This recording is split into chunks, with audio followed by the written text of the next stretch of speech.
Okay, thank you for joining our session on, well, first, introduction to enterprise risk management.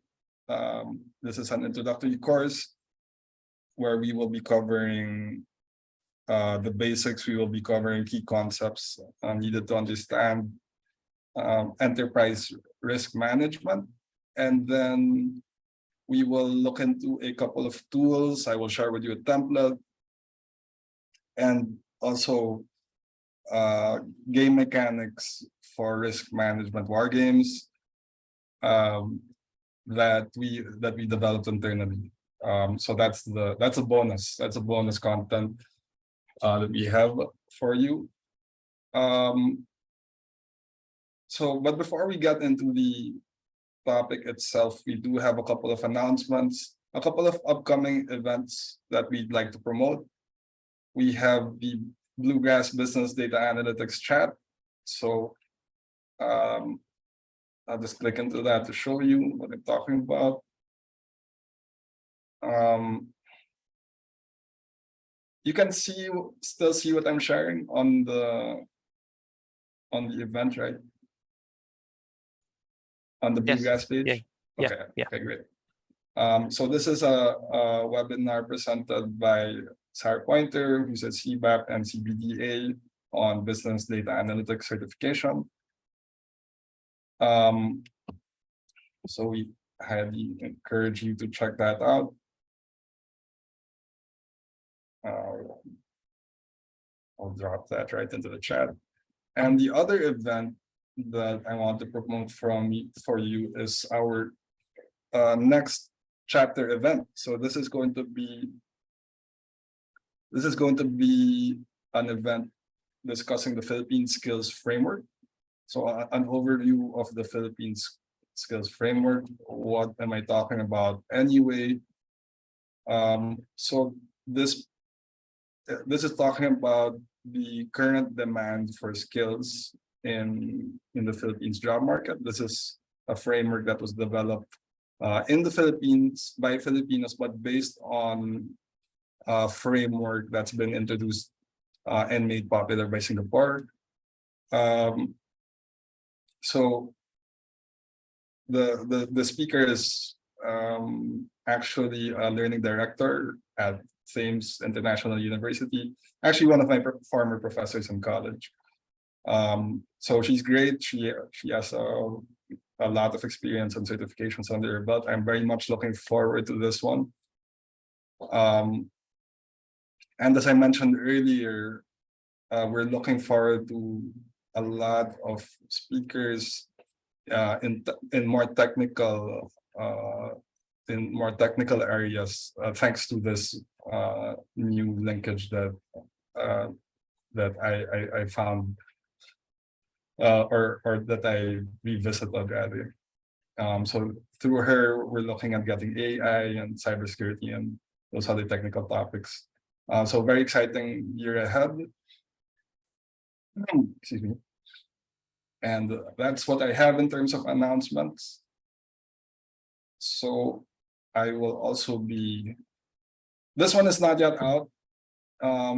It's not yet been published, but this is going to be published either tonight or tomorrow morning. So watch out for that. And next, let's get right into it. So before I get into the topic, I thought I'd introduce myself. I'm a professional in business analysis with over 8 years of experience. My job title isn't business analyst per se anymore, but I still do business analysis work. I'm in product strategy and delivery. I have worked in software delivery in healthcare, health insurance, as I mentioned earlier, payroll and HRIS, identity management, so that's sovereign identity, blockchain, product, and fintech. So that's my background. Currently, I do this kind of training internally as part of my job. Of course, I'm not using the same material that I do for my job, because that one would be a lot longer. That would be a lot more in depth and would take hours and hours. We only have one hour for this session, so I'm gonna try to make as efficient use of that time as possible. But this is derivative material based on the course that is being taught by Sandeep Kumar at Quality Guru. So derivative material meaning I base my content here on his course, which is on Udemy. I highly encourage you to check that out as well. This is just the more concise version of what he's got on there, and I kind of have my own spin on it, given my background. And then there's also, of course, the game mechanics that you can use for training. That's why I developed the game mechanics. That's why we developed it, Trave, for use of training of newly promoted leads. So that's the utility, and you know, more on that later. So that's me. Anyway, since we are a pretty small crowd, I want to run this a little more interactively than we usually do. So if you have any questions, any clarifications, of course, feel free to jump in. And I guess I will be engaging you more in general throughout this activity. Okay, so can I get an idea of you guys? You guys want to talk to me about what you guys do, or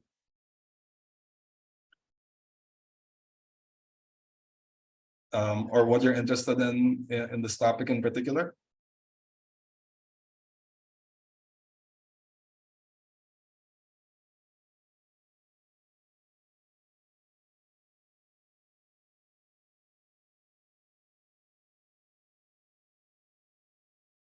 Okay, well, we can just continue on. Okay, so this is sort of an intro to the topic. So enterprise risk management. Well, risk management is a concept. I'd like to discuss this for a bit. And to break it down really simply, I like to think of it like, imagine that you're going to any destination, maybe your favorite beach or your favorite vacation destination in particular. That's what we're known for here in the Philippines. We have a lot of beaches, nice places to go to. So risk management contextualized, you always have to contextualize your objective or where you want to go from point A to point B with the most efficient use of your resources. And so you can think of it like sort of your Google Maps or your Waze, right? So risk management as a tool helps you navigate and choose the best option available given your priorities, given your business, given what you want to do, really. So in this example, I simply want to go to the beach. I want to make it there in one piece. I want to avoid anything such as traffic or a route that has that might be accident prone. I want to avoid any surprises on the way. So risk management is that tool. It's like it helps you navigate to your destination with as much efficiency as possible, and avoid, of course, as much as possible. You want to avoid things like unmitigated disasters, like a typhoon going through the route that you're passing. So let's pick this apart piece by piece. And so from risk management, of course, you want to look at this risk by itself, the definition of risk. So we're going by the definition of ISO 31,000 or 31000, and it is defined as the effect of uncertainty on objectives. So those objectives can be the goal of your business, the bottom line of your business. That can be, well, in my perspective, I practice it in software development projects. So risk management for me is the effect of uncertainty on my deliverables in those projects, or the effect of uncertainty on these kinds of training engagements that I do, timeline and such, or how well will the students pick up what I'm trying to get across to them. So the objectives can vary. So it's just important to always contextualize what are you trying to do when you're thinking of risk. And then there's a couple of things that I want to note about risk. Risk is a condition that's not certain. So it's not there yet. It's something that might happen, but it's not yet certain. Not all risk is bad. You can also have positive risk, or also can be referred to as an opportunity. So we're following this definition, right? And if you follow the definition that it's the effect of uncertainty, that can be positive or negative. Okay, so risk has a relationship with rewards. There's something about risk that you should know. Why do we even have risk in the first place? Because it has a relationship with rewards. Well, generally speaking, higher risk can also mean higher rewards, but that's not always the case, especially when you manage your risk, when you manage it well. All right, so moving on, let's get into effective sentence structure for communicating risks. So it's important to note, all right, yeah, we on top of the definition of risk, how do you even verbalize this? How do you even communicate it to other people? So the structure that I found or is effective, it's not a one size fits all, but the general structure that I find effective is using this structure in front of you. The risk of event that has an effect on objectives caused by causes resulting in consequences. So example here is the risk of the system crashing caused by insufficient memory resources, resulting in delays or errors in transactions. So the context here is a software that runs a software application that runs lots and lots of transactions, that's in production, and the risk is of the system crashing, obviously, if there's not enough resources allocated to that system. Okay, so engagement time. Can you guys give me an example of a risk? It doesn't have to be structured exactly like this, but the important elements are: one, there has to be an uncertain event that's in the future that has an effect on your objectives. Two, there has to be a cause. What's going to cause that event to happen? And three, what are the consequences? Another way to write risk is sort of like an if-then statement. You can also write it that way. For example, if you have insufficient memory resources, then you may run the risk of the system crashing, which will result in delays or errors in that second. So you can sort of reverse the way you say it, and instead of this way, you can also use an if-then statement.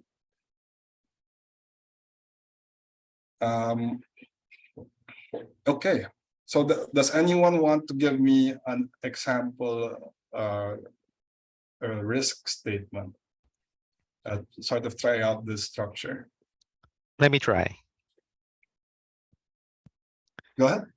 All right, so I'm thinking the risk of not having a sanction screening process will result into money laundering in a financial services company. Okay, the risk of not having a sanctioned screening process will result in money laundering in a financial company.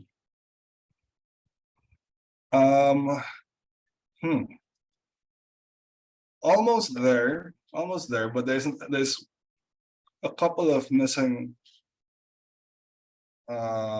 elements to how that risk is stated. Not having a sanctioned screening process sounds like the cause of that event. Remember, the event that has an effect on objectives, right? If you're looking back at your structure, is something that's uncertain, or at least the cause has to be uncertain. So one of those two elements should be uncertain. One or two or both of those elements. I hope that's not so confusing. Because when I listen to that risk statement, at least the way it sounds to me is that if you don't have a sanctioned screening process, well, that's already an issue, right? It's certain, right? It's not uncertain. Okay, I get it. So let me correct that. Sure. So the risk of not having a sanction screening process caused by management committee's inaction will result in money laundering in a financial services company. Oh, there you go. So the uncertainty there is management's inaction. You don't know yet if that's going to persist.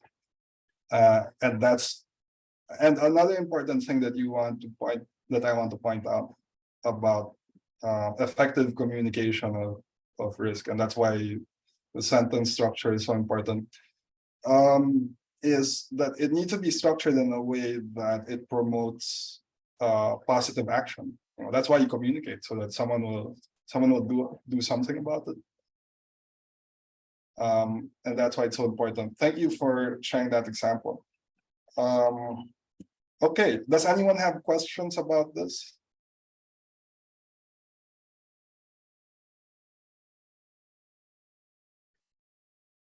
Okay, none. Okay, thank you for that, Aris. If you do have any questions, feel free to stop me. Okay, so we were talking about how risk can be positive or negative, and so the similar structure also applies under risk. If it's a positive risk or an opportunity, you just flip everything around. Instead of saying it's a risk, it's an opportunity, and instead of saying, well, it's still an uncertain event that has an effect on objectives, but instead of resulting in consequences, you result in benefits. So this is just a flip example of the other example I provided. The opportunity of using less resources caused by successful test runs using managed resources, resulting in savings in operations expenses.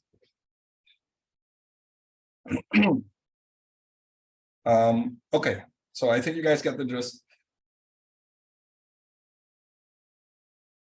Next, I just want to highlight again the difference between risk and issue. I know we touched on it a minute ago, but just to go back to it, for things to note about risk, it's a future event, has not occurred. On the flip side, for issues, It's a past or present event, and it has already occurred, or it's already certain. And risks are documented in risk registers. They are reviewed periodically. So it depends on the context, right? So periodically will depend on your planning cycle. So risk management is accompanies your planning cycle. So if you're doing 2-week planning cycles like Scrum, then you also want to look at your risks every 2 weeks. If you plan on a quarterly basis, you want to look at those risks on a quarterly basis, so on and so forth. So it just goes hand in hand with your planning cycle. Whereas issues, this needs to be looked at constantly, especially if you have a lot of items on your issue register. Why? Because issues are in the moment causing you harm. They're causing you damage in the moment, right? They're causing you losses financially. They're harming your schedule at the moment. So these need to be paid very close attention to, constantly, depending on the gravity, of course, of the issue. So that's the difference. And then, as far as risk is concerned, you manage or you deal with risk by mitigating possible effects using risk response planning, which we'll talk about more in a minute. As far as issues are concerned, you mitigate impact using issue workarounds. And I won't get into this topic very much today, but if you want to know more about issue management, that's also a topic that I normally teach, and we can think about also doing that on a separate session, or I can just point you towards material for that. Okay. All right. Other key concepts. So what have we talked about so far? We've talked about the definition of risk. We've talked about how it's different from an issue. We talked about how to structure a risk in sentence structure. Now, let's talk about some concepts related to risk. And the first one is risk appetite, which is the amount and type of risk that a business is willing to pursue. So earlier we were talking about, risk. Why do you even get into risk as a person, as an organization, as a team? Risk has a relationship with rewards. If you don't take any risks, present world we live in, and probably how it's going to be for a long time. If you don't take any risks, then you won't get any rewards. Right. So that's why we take risks every day. Of course, we want to be smart about it. So risk appetite is defined as the amount and type of risk that is just part of business, right? So you are willing to go after this risk. So if you're insurance, then you're going after the risk that people will claim against a company, that people will take away from your bottom line, and that's a risk that you manage because it's just part of doing business. The same goes with financial markets. I'm sure you guys have seen it in the news, what's been happening to the banks. So that is the nature of doing business for them.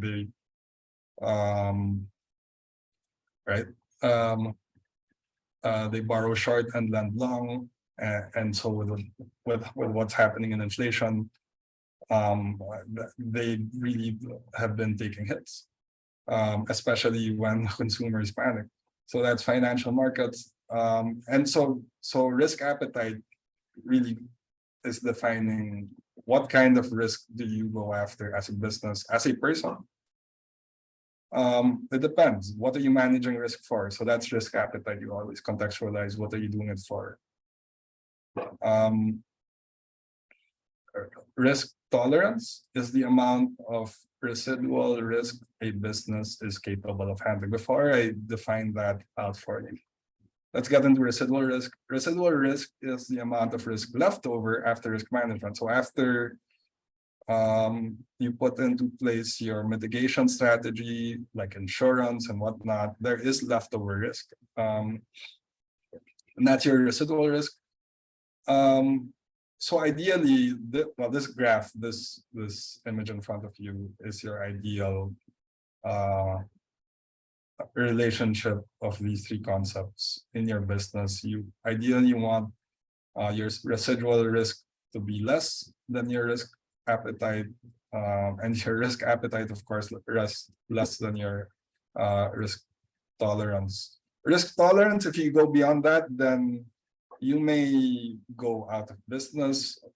Things that drastic can happen because it's benchmarked on the capacity of your business, or you as a person, to keep doing this thing that you like doing. Okay, so I hope that was clear. Any questions about any of these concepts?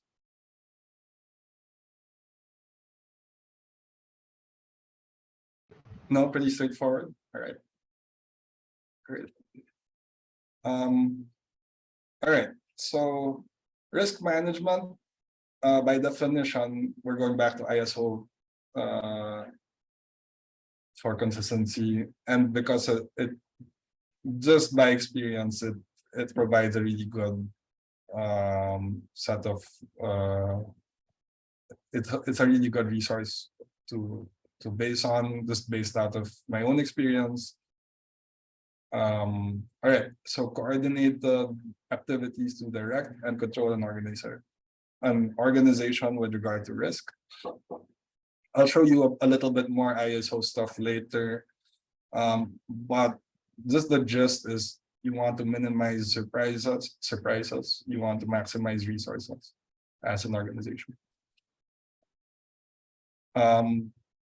in doing business. And the risk management lifecycle is it starts with planning, risk management, and then you identify risks, you assess risks, you plan risk responses, and then you monitor and control. So those are the 5 stages of risk management, the risk management life cycle. So why is it the life cycle? Because it just repeats. While you're monitoring and controlling, hopefully you get into another planning stage, depending on your planning cycle, depending on what you're planning for, and then the cycle repeats into identifying risks, assessing risks, and then planning risk responses. We're going to talk about each one of those. So planning risk management, typically you want your risk management policy to be in place for enterprise risk management.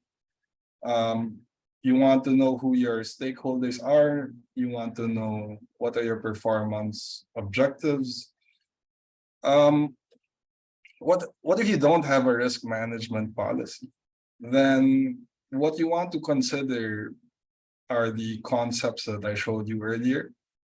What if you're not doing this for your whole enterprise, right? What if you're doing this just for your team and you probably don't have a risk management policy at that level?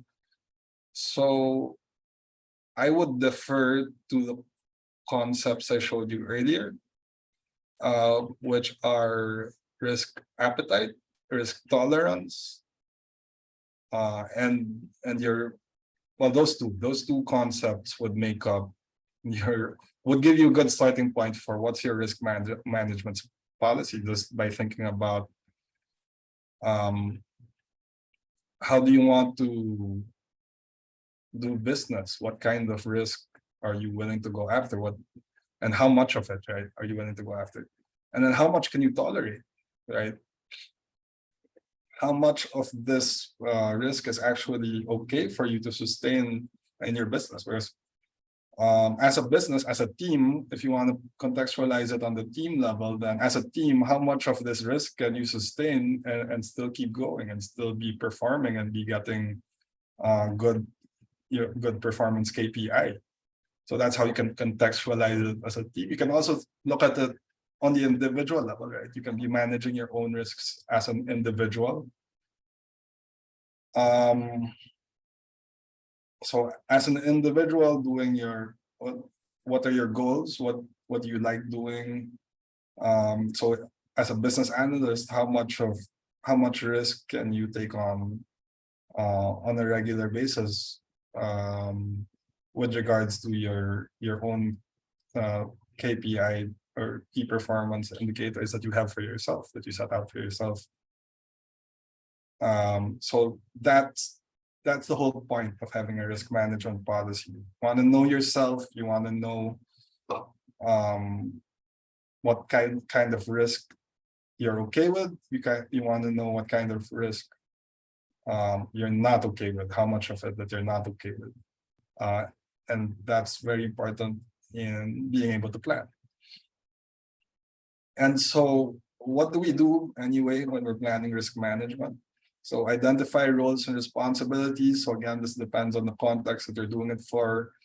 But you essentially want everyone that's involved in said objective, right? To have a role, right?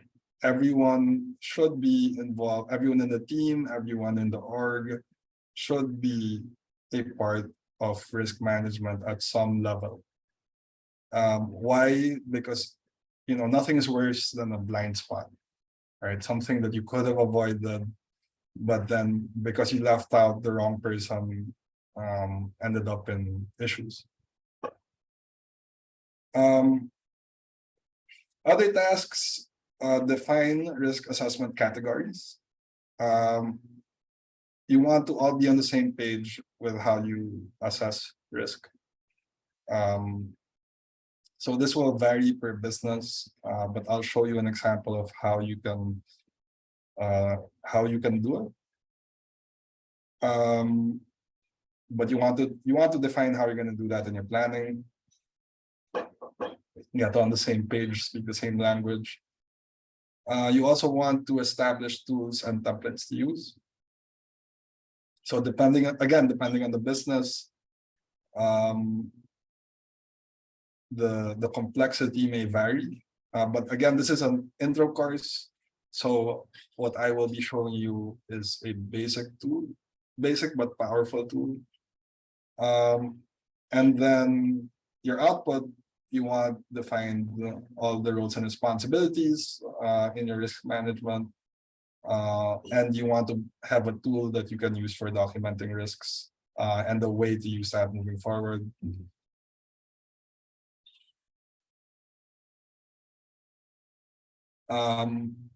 So any questions as far as planning risk management is concerned?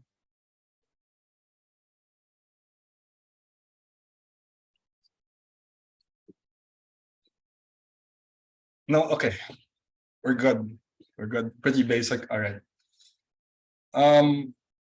The next step in the life cycle is risk identification. So your goal in this stage is to identify all risks. Again, just like this, as we said in the planning stage, the reason why we need to have all stakeholders, all relevant stakeholders identified and given roles and responsibilities is because all of them are very crucial in identifying risks. So you've probably seen these at the places you work. You have suggestion boxes, you have sessions for talking about what needs to be improved. You have these town halls, which are venues for everyone to speak up about what they're concerned about.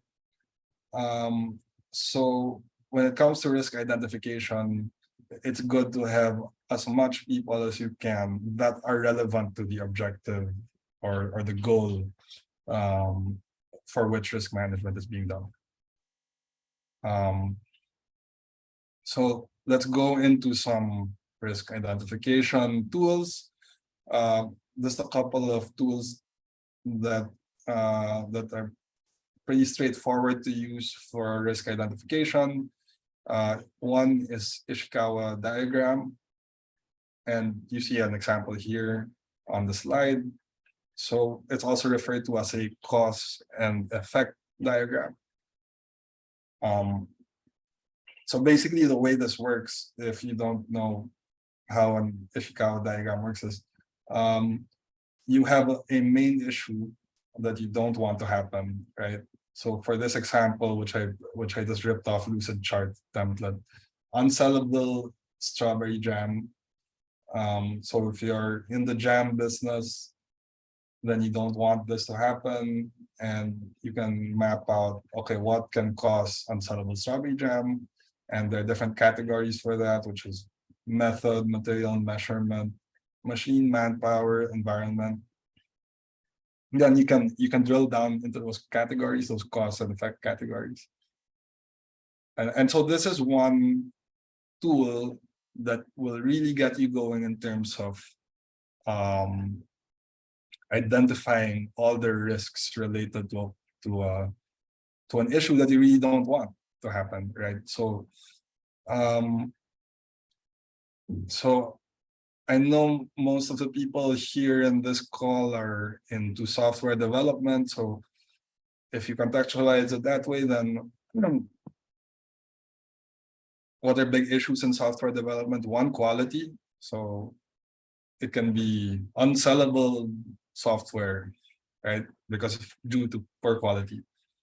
And you can map it out from there. So you get the biggest issue that you can think of happening, and you map out what could cause that, and that's a good way to identify risks. And of course, once you have it mapped out this way, then you also want to go back and be able to communicate. You want to document all of these properly, remember the proper way to structure those risks. Another tool is this process flow mapping, right? I don't have a sample process flow. I'm sure all of you know what a process flow map is, but why is it good for risk identification? Because you can really drill into each step of a business process and identify risks that way. Because sometimes it's good to think of it that way in the sense that each task has a different set of risks, or it will also open the door to discussing, well, maybe if we had a more efficient process, it also opens the door to that discussion that to looking for the right process, if you will, right? So as business analysts, we know that we shouldn't be confined to this one business process. There should always be alternative business processes that you can go for. And if you tie up your process flow map with your risk identification process, then it's a good way to really help you identify, well, which is the least risky process to go for, right?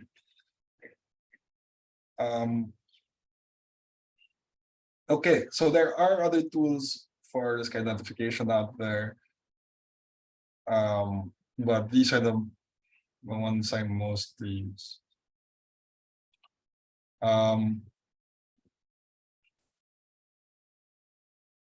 Okay, any questions about that before I move on next topic?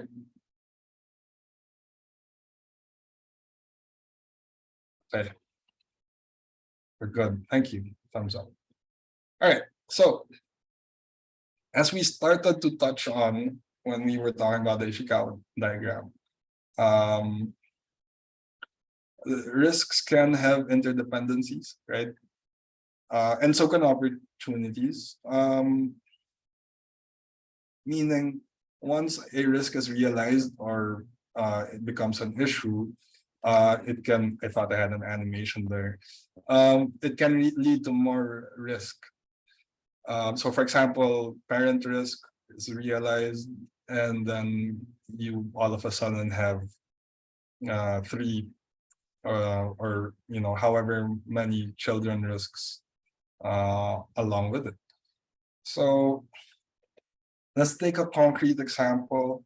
Let's go back to that example I was talking about earlier, the one with software development as the context. So you're trying to reduce, as a team, you're trying to reduce the amount of resources necessary, right? So that your client saves on OpEx or operational expenses. But the risk is that the system crashes, right? It's not able to handle the amount of transactions. And so you can imagine there are multiple risks associated to that parent risk happening. So when the system crashes, what could happen, right? It could be, well, we were talking about transactions delayed or lost. And what could that lead to, right? What could that lead to? It could lead to, it depends on the gravity of the risk, right? Or the issue realized. You could actually lose a client. That's the worst case. Or you could be penalized as a service provider. You might have to pay a hefty fee. Or other ways to penalize you. You may be suspended from practicing. So those are examples of risks that have interdependencies. So upon realizing the parent risk, other risks become a lot more likely, or at least become likely. And then you have to manage that as well. It can also work the other way around, right? So, and it can also work together. A positive risk can be the result of a negative risk being realized. You have to be very creative to think about examples for that. But it can happen. It can happen.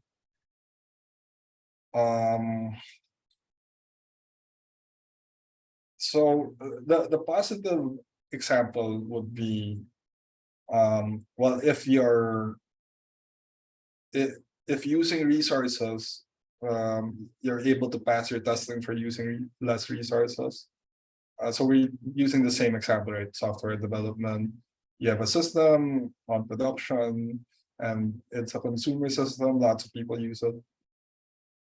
So if you're able to pass managed performance testing using less resources, then you could save money in operations cost, which would open the door to new clients, right? Could open the door for more business,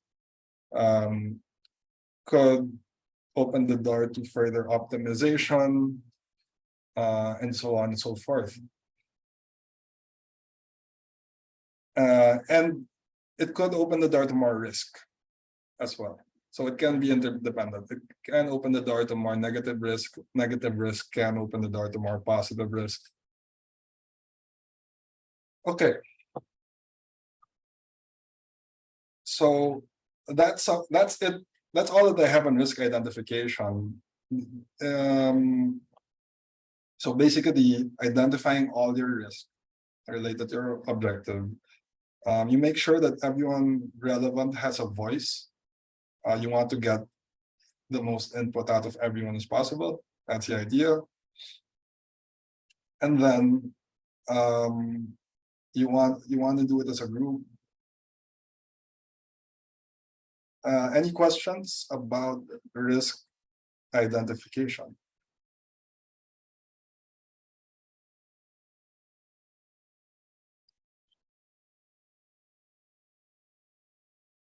All right.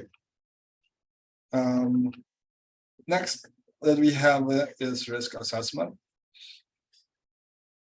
So risk assessment is the next stage. So 5 stages going back. We have planning, risk management, we have risk identification, And after you've identified your risks, you have all of them on the board. And I'll show you in a minute. I'll show you what that can look like. But the next step is to assess your risks. So risk assessment, there are two ways to assess your risk, qualitative and quantitative. Qualitative is about faster and more cost-effective way to assess. So it's more subjective, it's cheaper, and it's just about educated guess, right? So it's more like eyeballing these risks that your team is facing, that you're facing. Quantitative, on the other hand, uses data formulas.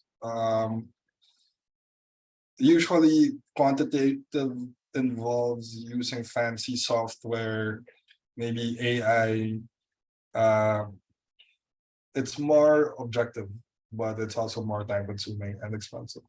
But hopefully, as we move forward, especially with more tools and technology available today, that will change.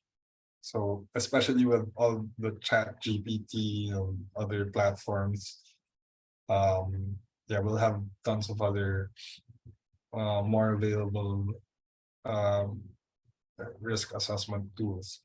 But for today, I'm just gonna show you a qualitative way to assess risk. Because it's an introductory session and we don't want to get too deep too fast. We want to start with the basics, and this is essentially it. Right. The same is true about the quantitative way anyway. The same is true for that.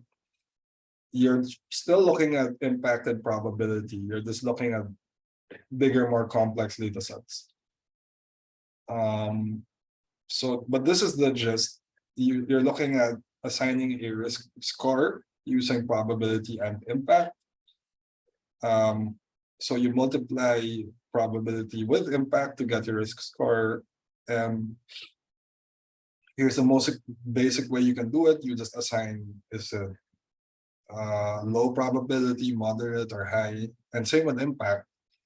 Impact is how does it affect you? How does it impact you? It can affect you in terms of schedule. It can affect you in terms of budget. It depends. It can affect you in terms of operations, or maybe it's a compliance thing. There are many ways that impact can be defined. It really depends on what you're doing as a business. But we're not going to get too much into that for this session. But this is the gist of how you would assess qualitative. And so I will show you an example of that in a few minutes, in a couple of minutes. But as you can imagine, you get a risk score, and once you have a risk score, then for all your risks, then you can plan risk responses. First, you can prioritize, right? You will prioritize the high priority ones would be the ones with the high risk scores, of course. Or you can also think of it in terms of schedule. When is this risk going to be a priority, right? So more on that in a bit. But higher score means higher priority. That's the concept. And you have different responses for different kinds of threats with varying probability and potential impact. So if a risk is low probability, low impact, especially if you have a lot of risk that you're looking at, and in terms of the usual response, it would be to accept. It would be to accept that risk and to just have a contingency plan for that risk, right? Meaning, well, we're just gonna, if it becomes an issue, we have a way to deal with it, but we don't really have to get out of our own way now. to do something about it, because it's low impact anyway. It's not worth it, and it's low probability. It's not worth it. So that's the accept response. That's how you deal with those kinds of risks. For higher probability but lower potential impact, meaning it's likely to happen, you know it's probably going to happen, so you normally want to, but it's not going to hurt you that much. It will be to mitigate the probability or the impact of the risk, because if it's high probability, you want to do something about it, right? Because you know it's likely to happen, so that's the logic. And you don't want this kind of thing to keep harming your business. It's probably a regular part of business, so you want to have measures in place, right, to make sure that it doesn't hurt you that much, or that it becomes less likely. So what are examples of mitigation responses?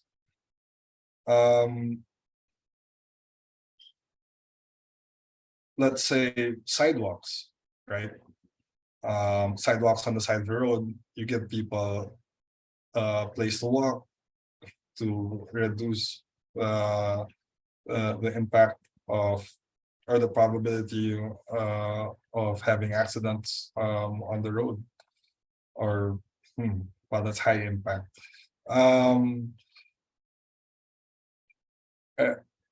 What's an example of mitigation strategy or mitigation response? I suppose setting your alarm for your morning meeting, setting your alarm for your daily stand-up. Make sure you're not late. I hope that's not a high probability thing for you guys, but that would be a very simple way to mitigate that risk, right? So another possible response is to transfer the responsibility. So this is insurance, right? So if it's high potential impact but low probability, you want to transfer that risk responsibility. Why? The fact that it's low probability means that you don't want to spend too much of your resources worrying about this thing, but it could hurt you, right? It could hurt you pretty badly if you were to bear the brunt of that impact. So insurance is an example, getting health insurance, getting insurance for your business, having a partner, having a business partner to deal with certain kinds of issues, and avoid of course, if you just avoid doing something, or you avoid getting into a certain situation, then that will eliminate the cause of the risk altogether. But you have to, I suppose it's a workaround. Like it doesn't stop you from doing business, but you do business a different way. That's a point. Any questions here so far?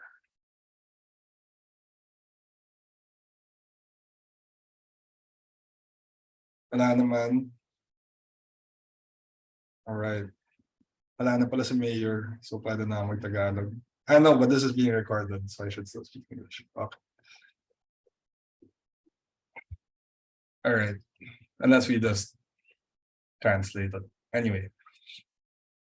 So next is risk responses for opportunities. It's just the flip side, right? So if it's a positive risk, then you look at it the same way.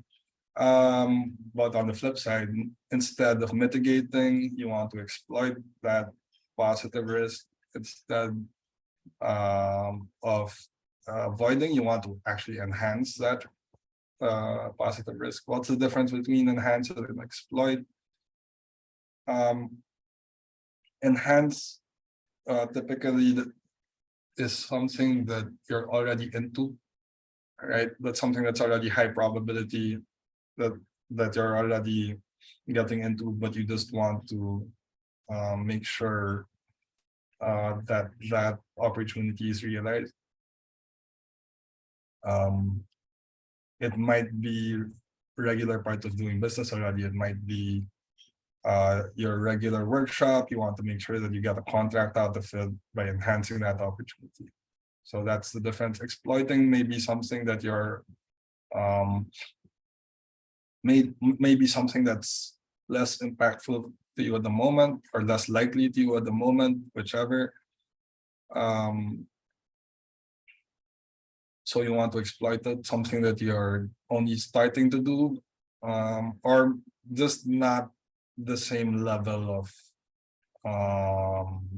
just not the same level as you would be when you enhance. I also want to put out there that there's no one response. There's no rule that you only have to do one response, right?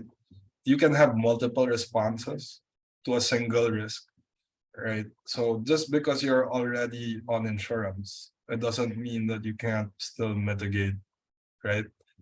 Or just because you already have a partner, it doesn't mean that you can't still enhance or exploit. So you can, by all means, apply multiple strategies or multiple responses to a certain risk. Oh, by the way, share is the opposite of transfer. So sharing means that you bring in a business partner or something like that to share the positive risk because you can't take on it all your own on your own. You need someone to help you out with it. So that's what sharing is for. That's what sharing, that's what you do it for. Maybe you have a partner who picks up that part of the opportunity. What's an example? Right. Software development, that's what we all do, right? So I'm sure in your projects, you've done workshops with your clients, and then they ask you for a service that you don't do, right? So you just want the application development, for example. But now your client is saying, hey, can we also have you do the hosting? Can you also do the hosting for us? Well, it so happens you're not in that business, so you can't take on that opportunity, and you think it's too early to like get into that business right now. So what you're gonna do is you're gonna share it. You're gonna share that. You're probably gonna call up AWS and say, hey, we have potential business for you. Can we partner on this contract? Something like that. And that's how you share. That's one example. Okay, any questions on risk responses? Okay, no, straightforward. Next, I'm going to show you a tool for documenting and recording and tracking risks. So this is the risk register template, and you don't have to take screenshots or anything like that, because I will share with you this template. There you go. So you have your template here.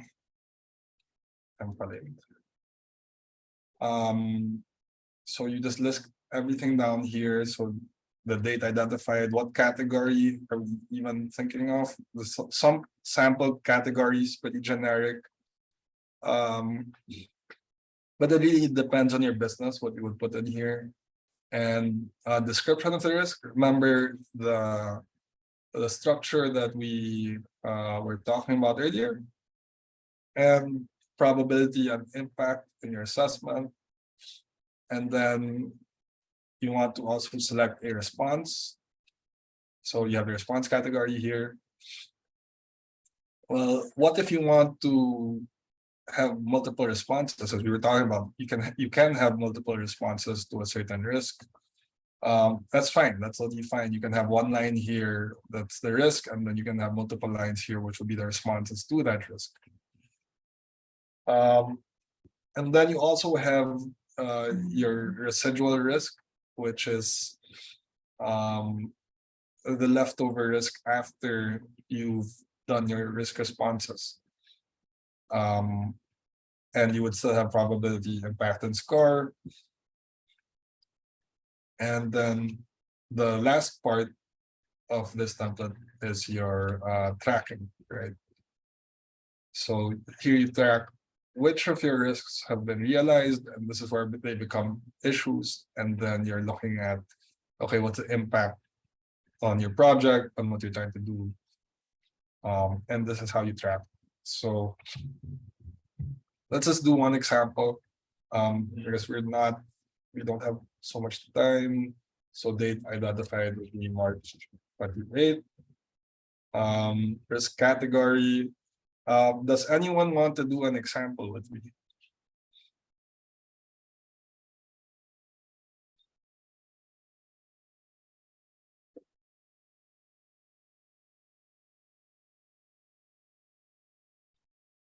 All right. Okay, I'll just do one.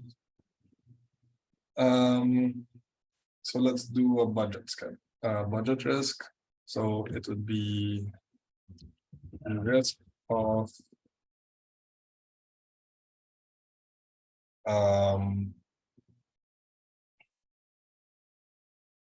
UAP failing caused by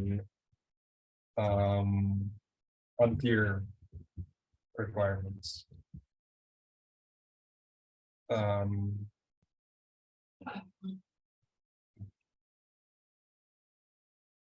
Which leads to the project taking longer and leading to higher costs in manpower. Okay, that's a mouthful, but that's I'm sure that's relatable to everyone here. And so you would really want to do this exercise as a group, right? So you do this together, and you have to agree on the score together. Since we're doing the straightforward approach, this works very much the same way as story point estimation, right? At this point, you would have a list of all your risks, right? When you're trying to score, you would have a list, and then you would look at this risk number one. How does it compare to number two, right? Is it more probable? Would it be more impactful? And that's how you use this kind of scoring system. Now, if you were to use a more quantitative approach, of course, it would give you more data, more information than just 1, 2, 3, right? So that's all you have to know about that for now. But this is how you use the basic template. Really, this is already good for a lot of use cases, and it's already very powerful, and can help you avoid a lot of avoidable issues. Okay, so next, just 8 principles in risk management as defined by ISO 51000. It should be part of your organizational process. It should be embedded in your planning cycle. So that's number one. Every time you're planning for something, an event, a project, risk management should be right there. You should be talking about the things that you want to avoid, the issues that you want to avoid. And it's also best to have it structured, and you should have a comprehensive approach. What do I mean? Structured meaning you all agree on how to approach these kinds of risks, how you want to manage them, how you define them. And comprehensive meaning it should be complete. No stone unturned, comprehensive. It should be customized and proportionate to the organization's internal and external context. That's number three. Meaning it depends on who you are. Who are you doing risk management for? It should be proportionate, meaning you're not gonna go over the top. You're not gonna go use some fancy software, if you're just doing risk management for your daily scrum, right? It just doesn't make sense. The cost doesn't make sense with the benefit. It's always cost and benefit with these things. Appropriate and timely involvement of stakeholders. When it's time to escalate, it's too late. You should have been involving your stakeholders early so that they're aware, and then so that they can also be. It's always good to involve your stakeholders early, but not too early. Just in a way that they can also prepare and you can work together as a team to avoid those risks.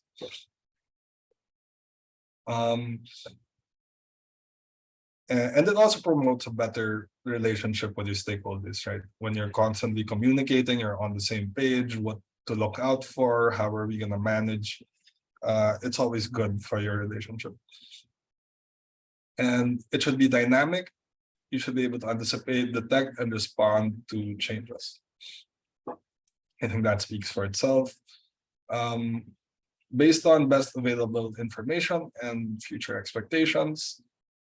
So it's not perfect, and it's based on where we are at today, and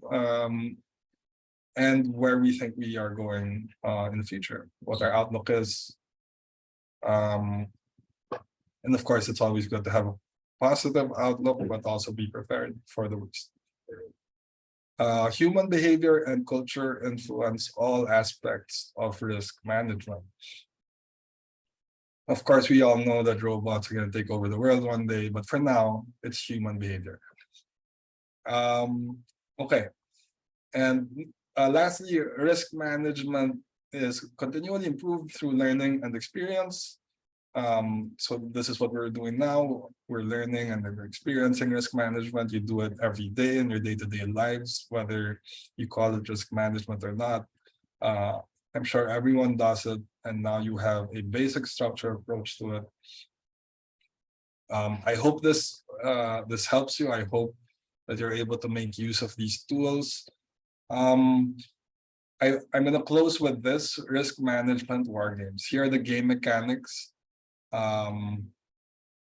It's basically a simulation of an agile Scrum project where your project objectives are to stay within budget and schedule. This is how it works. I'm not going to go through it now because we're out of time, but I will just share this with you. And it's a good tool for training. I use it. I made it myself, but I would love to hear your thoughts. I would love to, these numbers I sort of just pulled out of thin air. So I would love to hear from you, like how this works for you or how it doesn't. What I wanted to do is to add more complexity to it.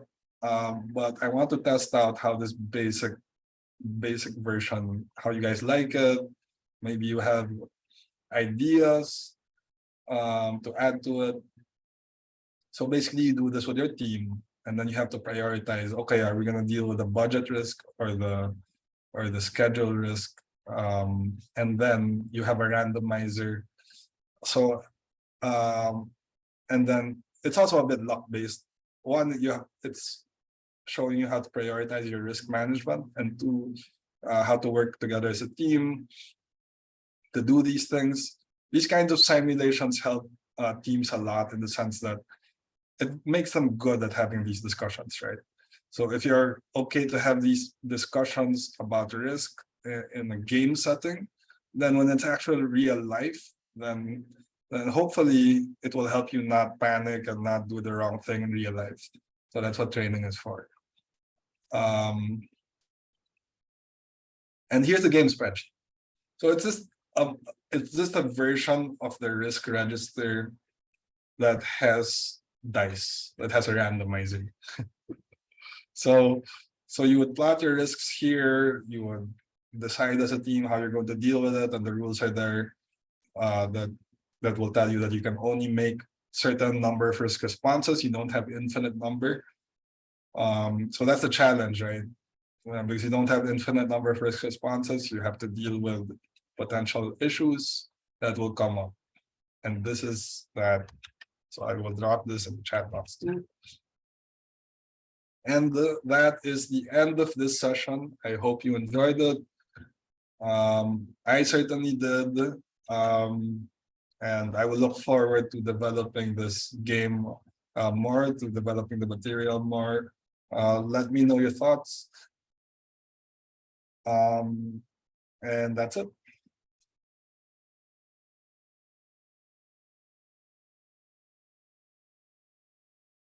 Okay, sige. Good evening, everyone.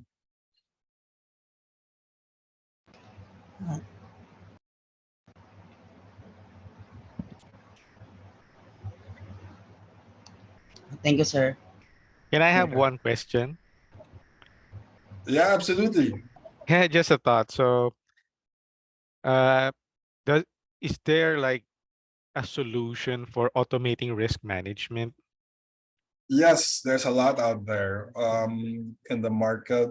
You have them used by typically financial institutions, insurance, they use those automated solutions. And what that helps them do is, I'm not an expert at those solutions, but from what I know, it helps them predict, right, what the risk will be, right, like for this, for this time of year. For insurance, it could be like for this time of year. For finance, you also have a cycle that you work with, and then based on that, you adjust your strategy. Where are we going to spend to try to avoid those risks? How are we going to battle inflation, that kind of thing. So you see the banks using this kind of software. You see insurance companies using this kind of software. Casinos use the software, right? So there, and I'm sure that, and that one, those solutions are not so much readily available.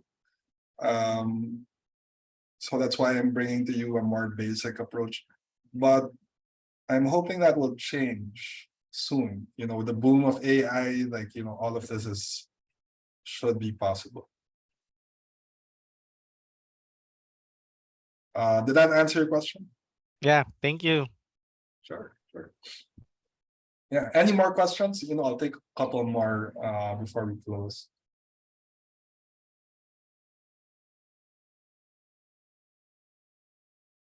All right. Anyway, but if you do think of a question about the topic, about IIBA, about any of this, then, or anything you want to see in the future, learn more about, maybe you want to join the IIBA community. We're a growing community. Please reach out to me through LinkedIn. I dropped it in the chat. And you can reach out to my personal LinkedIn, or you can reach out to the chapter LinkedIn. The chapter LinkedIn is run by multiple people, so it will be either me or one of the chapter VPs that will respond to you if you go through LinkedIn. So you can also reach out to me personally, so either personal or through the group. Okay, so thank you so much for joining, and hope to hear more from you. We're looking forward to a big 2023. So there, looking forward to it. And have a good evening. Have a good evening. Good evening. Evening.